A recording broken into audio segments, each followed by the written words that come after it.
Jewe nufise ibintu vyerekeye amagara yo mu mutwe ariyo santé mentale, novuga ko ari nka birya ukungene twifata. Urashobora kuba ufise ingorane ugasanga birakunaniye kwihangana, ucugira ama stress, ucugira ama depression, nyene ugasanga birakunaniye kwihangana, utangura mbengo mu mutwe nkukomeye. Iyo umuntu amagara yiwe atameze neza mu mutwe, urashobora kumubaza nk'ikibazo usanga kwishuye nk'ibintu bitajanye n'ica kubajije, ugasanga atanguye kugira ibintu umengo ntibiri normal, usanga atameze nk'abandi, ugasanga ari kwa wenyene ntashaka kuja mu bandi, ntiyumva amerewe neza n'abandi, usanga biramugora vraiment kwiintegra mu bandi.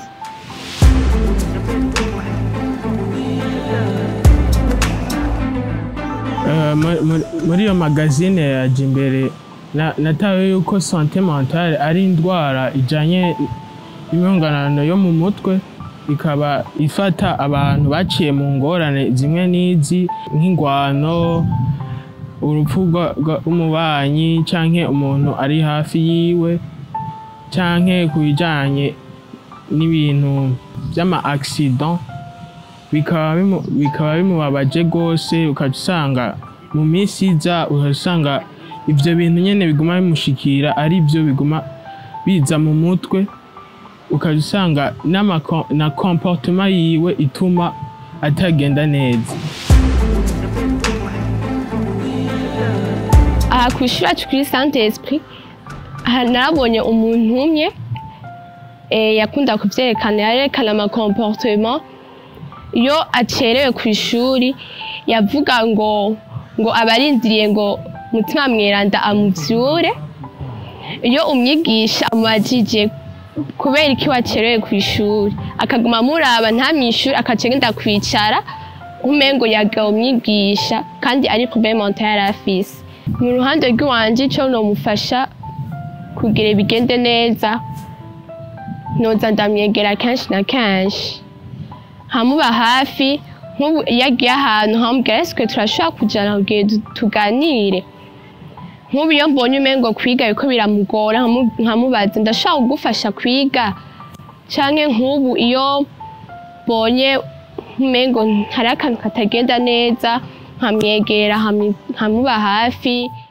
Iyo umuntu adashaka kumwegera uramutahura, kuko hari n'igihe usanga byavuye ku bantu, ugasanga ni wa muntu baguma batemera ko yegera abandi, ugasanga nawe nyene yatewe iyo ngorane yayitewe n'abo bantu nyene, ntabashaka ko abandi bamwegera. Uramutahura ukamwigira buke ko apana gumumwegera nyene, ukashaka kumutahura ukamwereka ko abantu bose ntibameze cyo kimwe, wewe ushaka kumufasha, ufise ico umufasha, buke nyene kazura mwegera.